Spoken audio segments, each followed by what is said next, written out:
Hola, buenas tardes. Mi nombre es Luciana Dominici, soy bioquímica residente de primer año de la residencia de bioquímica clínica y hoy voy a contarles un poco de mi Ateneo que realicé en la rotación de química clínica en el Laboratorio Central de Salud Pública. Este Ateneo lo nombré como la tolerancia oral a la glucosa y su impacto en el diagnóstico de la diabetes mellitus. Les voy a comentar sobre la tabla de contenidos de lo que vamos a ver a lo largo de este Ateneo. Vamos a hablar primero de los objetivos que vamos a plantear. Vamos a hacer una pequeña introducción a lo que es la diabetes mellitus y sus tipos, sintomatología, consecuencias y demás. Vamos a comentar sobre la prueba de tolerancia a la glucosa, de tanto su realización como cierto impacto que tiene en el diagnóstico, tanto de la tolerancia alterada a la glucosa como en la diabetes mellitus.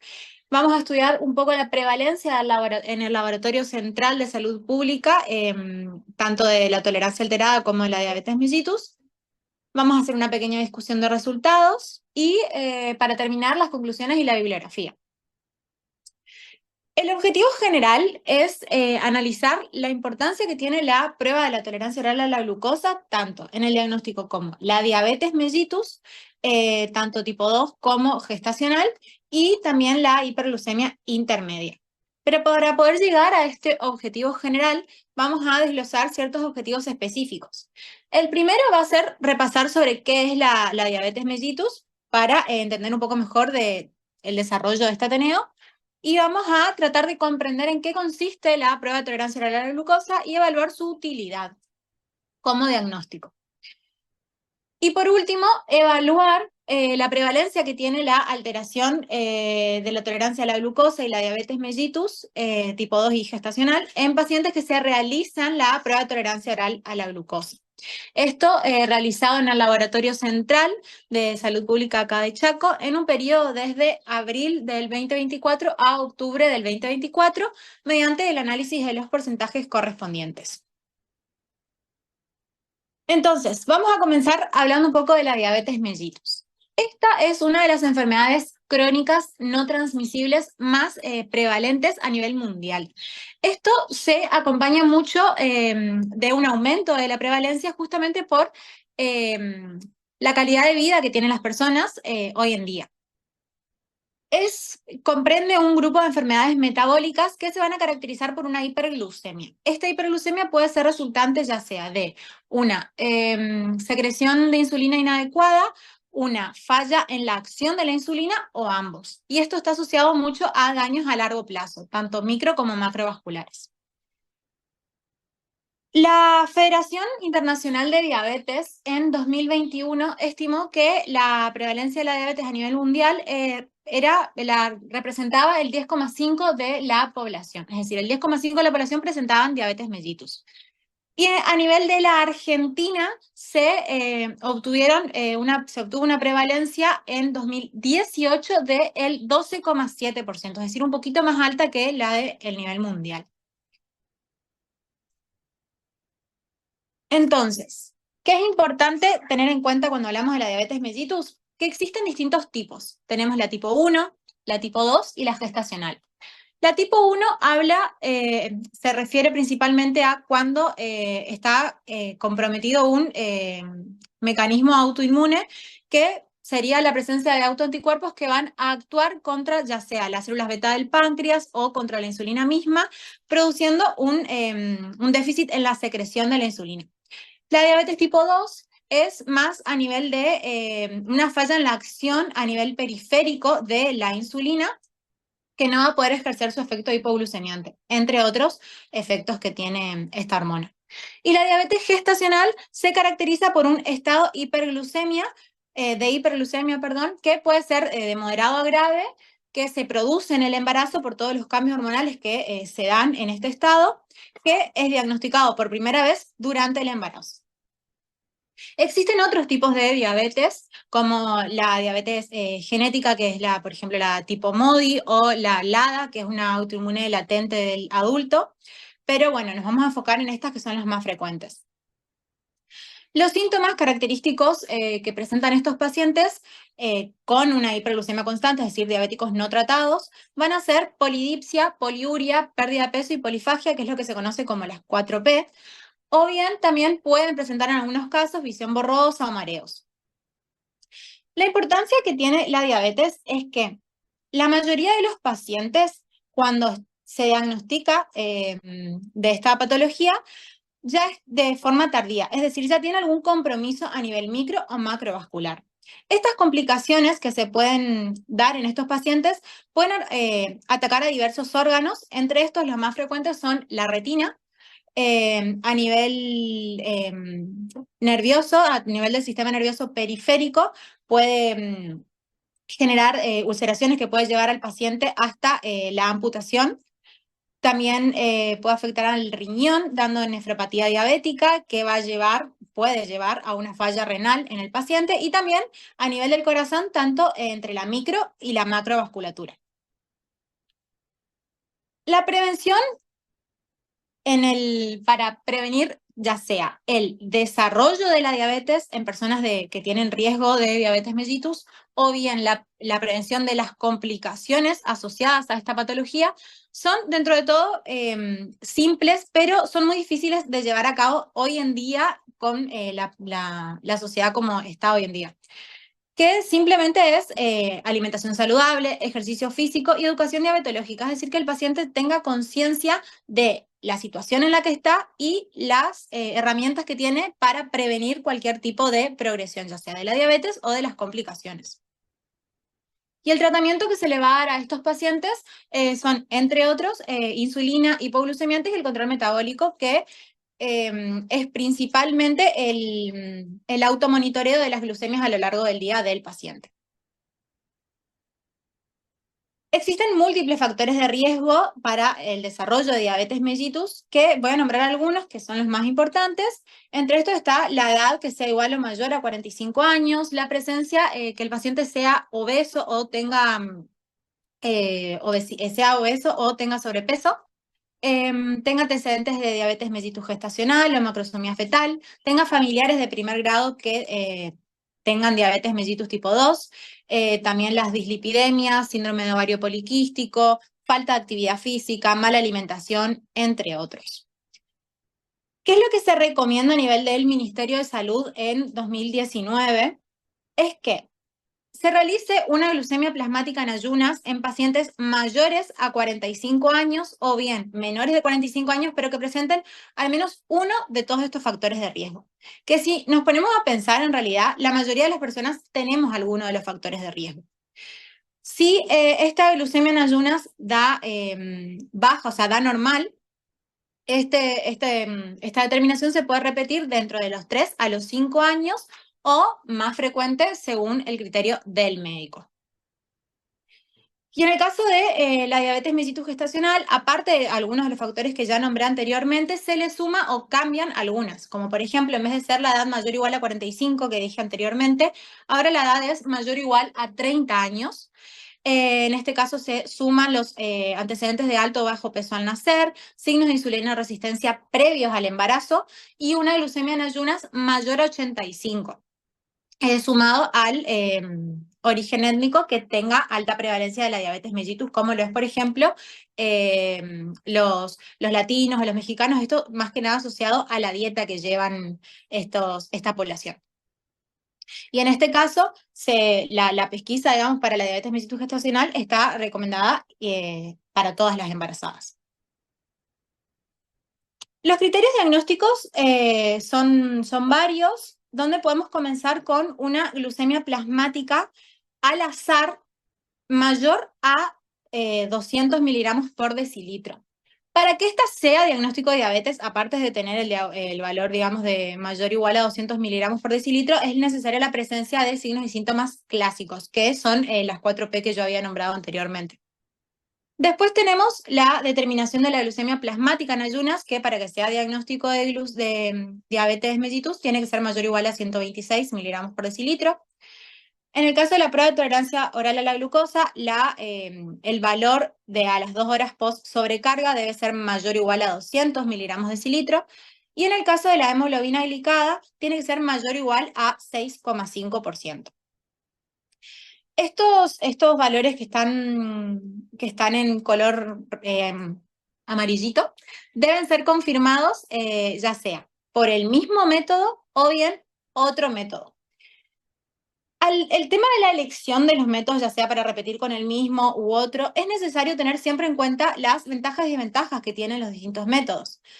Esto principalmente a nivel de, por ejemplo, la hemoglobina glicada. La hemoglobina glicada no se puede determinar en cualquier laboratorio como método diagnóstico. Es necesario que el laboratorio en el cual se realice esta hemoglobina glicada sea un método, sea un laboratorio certificado, donde el método esté validado con la metodología de referencia. Y en el caso de la PTOG, también es, si bien es el método de referencia, a veces es complicado que el paciente tenga la disponibilidad de las 2 horas o incluso más de quedarse en el laboratorio y realizarse la prueba. Y siempre también considerar la variabilidad biológica que tiene cada una de las pruebas. Por ejemplo, en el caso de la glucemia plasmática, va a variar entre 5 a 7%, en la PTOG varía del 15 al 17%, y en el caso de la hemoglobina glicada nunca se la puede analizar de forma aislada, siempre hay que analizar la condición hematológica del paciente porque estamos hablando de la hemoglobina, entonces va a variar si esta varía. Entonces, existen distintos algoritmos diagnósticos para el diagnóstico de diabetes mellitus tipo 2. Yo estoy por comentar el que se había comentado en la diplomatura de bioquímica clínica. Comienza con una sospecha clínica donde se le realiza al paciente la glucemia al azar. Esa sospecha clínica es por la presencia de signos y síntomas, y si esta da mayor o igual a 200 es un diagnóstico de diabetes. Si esta da menor o igual a 200 miligramos por decilitro, se le va a hacer al paciente una glucemia en ayunas. Si esta glucemia da menor o igual a 100, se va a reevaluar la condición del paciente. Y si da mayor o igual a 126, se va a repetir. Si este valor, de nuevo, es mayor o igual a 126, es diagnóstico de diabetes. Si la glucemia en ayunas da alterada, es decir, entre 100 y 125, es decir, es alta pero no llega a los valores de diagnóstico de diabetes, se opta por realizar la sobrecarga oral a la glucosa, donde si da menor a 140 miligramos por decilitro a las 2 horas, es una tolerancia normal. Si da mayor o igual a 200 miligramos de decilitro, es diagnóstico de diabetes. Y si da mayor a 140, pero menor a 200, es decir, entre 140 y 199, es una tolerancia a la glucosa alterada. Y en el caso de la diabetes mellitus gestacional, este algoritmo también es a nivel del Ministerio de Salud de Argentina, de Salud, y es el que se utiliza acá en el laboratorio central. A la paciente en la primera consulta se le hace una glucemia en ayunas. Si esta da menor a 100 miligramos por decilitro, se le va a realizar la sobrecarga oral a la glucosa a las 20 semanas, como está estandarizado. Si esto es mayor o igual a 140, ya es diagnóstico de diabetes gestacional. Lo ideal siempre es confirmar cualquier prueba de sobrecarga oral a la glucosa con otra prueba, pero esto es difícil, no sucede con tanta frecuencia. Y si la sobrecarga oral a la glucosa da menor a 140 miligramos de decilitro y la paciente es de bajo riesgo, se descarta la diabetes. Si la paciente es de alto riesgo, se la vuelve a citar entre las 31 y 33 semanas para nuevamente realizar la sobrecarga oral a la glucosa, que si da menor a 140 se descarta de la diabetes y si da mayor o igual es diabetes gestacional. Y después tenemos otra opción, que la paciente en la primera consulta nos haya dado una glucemia mayor o igual a 100 miligramos por decilitro, que en este caso es necesario repetir. Y si nuevamente es mayor o igual a 100 miligramos por decilitro, ya es de diagnóstico de diabetes gestacional. Lo importante acá, hay algoritmos que van a diferir que según ese valor mayor a 100, si es mayor a 100 o mayor a 126, clasifican a la diabetes como diabetes gestacional o diabetes pregestacional, pero eso al cabo, o sea, a los fines prácticos, que lo que nos interesa saber es si la paciente presenta diabetes o no, no importa clasificarla en pregestacional o gestacional, lo importante es tratarla de la forma adecuada para evitar todas las complicaciones que se pueden presentar con este diagnóstico.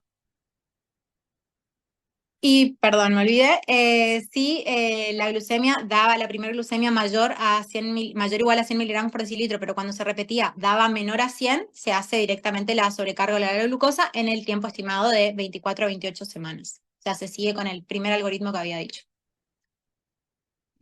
Entonces, les voy a contar un poco de la prueba de tolerancia oral a la glucosa. Todo lo que voy a comentar de la prueba está establecido en una guía práctica que la publicó la Sociedad Argentina de Diabetes este año, o sea, en el 2024, con el objetivo de eh, estandarizar en la mayor posibilidad la PTOG y justamente aclarar cualquier duda que se pueda tener sobre esta prueba de tolerancia a la glucosa. Arrancamos con las indicaciones previas al paciente, porque al paciente cuando se lo va a citar se le tiene que indicar ciertos parámetros. Como por ejemplo que la prueba es necesario que comience entre las 7 y las 9 a.m., justamente por el ritmo circadiano de la glucosa. El ayuno debe ser de 8 horas después de la última ingesta. Es decir, siempre hay que aclararle a la paciente que si ella cena temprano, cena tipo 9, 10, si va a venir a las 7 de la mañana el otro día, es necesario que tipo 11 consuma algo, aunque sea una manzana, pero que algún sólido ingiera para que se respeten esas 8 horas de ayuno. Y si tiene sed, luego de ese tiempo solamente puede ingerir agua. Debe mantener actividad física y alimentación habituales durante los 3 días, días previos a la prueba. Y la dieta debe ser al menos de 150 gramos de carbohidratos por día, al menos 3 días previos.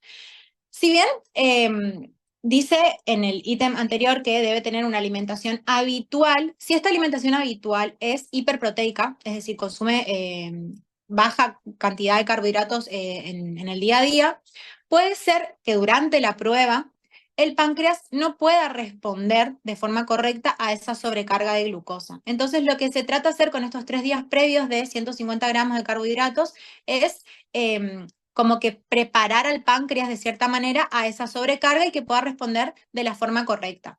Porque si esto no sucede, se pueden observar falsos positivos.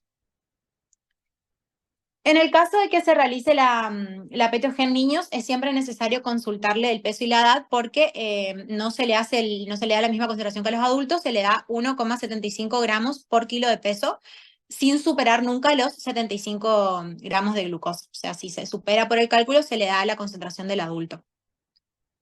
Y se requiere un estado metabólico estable, es decir, la paciente no puede haber tenido fiebre el día previo y hacerse la prueba, es decir, tiene que pasar por lo menos una semana en un estado metabólico estable. Y también siempre es conveniente preguntarle la medicación al paciente, no con el sentido de decirle no tomes esa medicación, sino para nosotros poder analizar de forma correcta el resultado, porque hay medicamentos súper comunes, como por ejemplo la aspirina, que es hipoglucemiante, o los corticoides, que son hiperglucemiantes. Entonces, consultarle para poder analizar de forma correcta los resultados. Y ya a nivel de la realización de la prueba, antes de esto siempre hay que preguntarle a la paciente cuándo fue la última comida que ingirió para ver si respeta las 8 horas de ayuno. Y según la guía práctica, es necesario consultarle a la paciente en qué vino. Si vino caminando, no pudo haber caminado más de 5 cuadras y no pudo haberse desplazado en bicicleta. Algo que hacemos acá en el laboratorio central que me parece más correcto es aclarárselo al paciente antes de que no pueda realizar estas distancias para que básicamente cuando venga se le pueda realizar la prueba y no habérselo dicho tarde. Siempre debe durar 2 horas. En este tiempo el paciente debe permanecer sentado a temperatura ambiente confortable, no debe ingerir alimentos, no debe fumar. Acá también se le aclara al paciente que no debe comer chicle, no debe comer caramelos, no debe nada, ingerir nada. Y en el caso de las mujeres que están amamantando, se les recomienda suspender la lactancia durante la realización del estudio. Esto es justamente para evitar cualquier otra variable que sea externa al metabolismo. En el caso de que al paciente en la primera extracción se le dé una glucemia basal mayor o igual a 126 miligramos por decilitro, la prueba se suspende y se lo cita a la semana para confirmar el diagnóstico. Esta prueba solamente habla de pacientes no embarazadas, pero en el caso de las embarazadas, este valor de corte de mayor o igual a 126 se cambia a mayor o igual a 100 miligramos por decilitro. Si el paciente es adulto, tiene que ingerir, luego de la primera extracción y verificar esa glucemia basal, una solución de 75 gramos de glucosa anhidra o 82,5 de glucosa monohidratada. Y el agua con el que se prepara la solución debe estar a temperatura ambiente. No se pueden agregar saborizantes ni congelar la solución. Y es necesario que el paciente ingiera toda la solución dentro de los 5 a los 7 minutos. Y en el caso de que el paciente, desde el primer sorbo hasta la finalización de la prueba, es decir, luego de las 2 horas, siente náuseas, que eso va a variar, pero principalmente si vomita, debe suspenderse la prueba en cualquier momento, tanto durante la ingesta como en la espera de las 2 horas. Entonces, esta guía práctica habla sobre las conclusiones que tiene sobre la prueba de tolerancia oral a la glucosa, que establece que es una herramienta útil para la detección de la prediabetes y que se debe solicitar en cualquier caso de hiperglucemia o pacientes con glucemia, glucemia plasmática en ayunas alterada. Pero lo que más nos llamó la atención a nosotros fue los porcentajes que dio la guía, que establece que solo el 32% de los pacientes que tienen una glucemia en ayunas alterada, es decir, entre 100 y 126, presenta resultados dentro de lo normal. ¿Qué quiere decir esto? Que el 68% de los pacientes tienen una tolerancia alterada a la glucosa o bien diagnóstico de diabetes, de los que se realizan la prueba de tolerancia oral a la glucosa. Entonces, a nosotros desde el laboratorio nos intrigó saber cuáles eran estos porcentajes a nivel del laboratorio en nuestra población. Entonces, al hacer el análisis de los datos, vimos que la mayoría de nuestra población eran embarazadas. Se analizó en el periodo desde abril del 2024 a octubre de 2024, donde en parámetro embarazadas tuvimos un total de 861 pacientes, a las cuales se observó una glucemia menor a 140 en 771 pacientes y mayor o igual a 140, es decir, diagnóstico de diabetes mellitus gestacional en 90 pacientes. Esto más en forma gráfica lo podemos observar así, que el 10% de las pacientes analizadas en el laboratorio central que se realizaron la prueba de tolerancia oral a la glucosa tenían diabetes gestacional. En el caso de los pacientes no embarazadas, digamos, que incluye adultos y niños, son pocos los niños, pero están incluidos en este conteo, tenemos un total de 190 pacientes, donde acá podemos desglosar un poco más los datos, donde se puede observar una glucemia en ayunas, que el 48% de los pacientes ya tenía una glucemia en ayunas alterada y el 52% de pacientes tiene una glucemia normal. Y post sobrecarga a las 2 horas, se observaron un 73% de pacientes con un valor menor a 140, es decir, 138 pacientes, una tolerancia alterada, es decir, valores entre 140 y 199 de 24% de los pacientes, y mayor o igual a 200, un 3% de los pacientes. Vamos a observar un poco más de forma gráfica. En esta población, entonces, 48% de pacientes tenían una glucosa plasmática alterada y 52% una glucosa plasmática normal en ayunas, casi mitad y mitad. En la totalidad de los pacientes, el 73% tenía una tolerancia normal, entre 140 y 199, un 24% de pacientes, y 3% eran para un diagnóstico de diabetes mellitus. Ahora, de los pacientes que tenían una glucemia normal en ayunas, es decir, el 52% de la totalidad de los pacientes, vamos a ver cómo le dieron sus resultados luego de las 2 horas. El 89% de estos pacientes tuvo un valor menor a 140, es decir, una tolerancia normal. 9% de los pacientes tuvieron una tolerancia alterada a la glucosa. Y un 2% de los pacientes una glucemia mayor o igual a 200 para diagnóstico de diabetes. Y del 48% de los pacientes que tenía una glucosa en ayunas alterada, se pudo observar que el 56% de los pacientes tenía un valor menor a 140, es decir, tolerancia normal. El 40% tenía una tolerancia alterada a la glucosa y 4% tenía un valor mayor o igual a 200. Entonces, se puede observar, digamos, la gran diferencia que hay entre los pacientes con glucemia alterada en ayunas, que el porcentaje es mucho mayor comparado a los pacientes que tienen glucemia normal en ayunas. Entonces, vamos a empezar a discutir los resultados, que yo me quiero enfocar más que nada en los pacientes no embarazadas, pero no quiero dejar de tener en cuenta que en las embarazadas se observa un 10% de las pacientes que se hicieron la prueba de tolerancia oral a la glucosa como diagnosticadas como diabetes gestacional. En estos casos, lo que se busqué información, digamos, y la Federación Internacional de Diabetes establece que de cada 20 millones nacidos vivos, el 14% nace de madres con diabetes gestacional. ¿Qué podemos observar? Que ese 14% es relativamente similar a nuestro 10% que obtuvimos a nivel del laboratorio central. Pero ¿qué sucede? Al analizar los datos, se pudo ver que la mayoría de los pacientes eran jóvenes, es decir, menores de 30 años, que justamente uno de los factores de riesgo de desarrollo de diabetes mellitus gestacional era una edad mayor a 35 años. Quizás por eso es que nuestro porcentaje sea un poquito menor.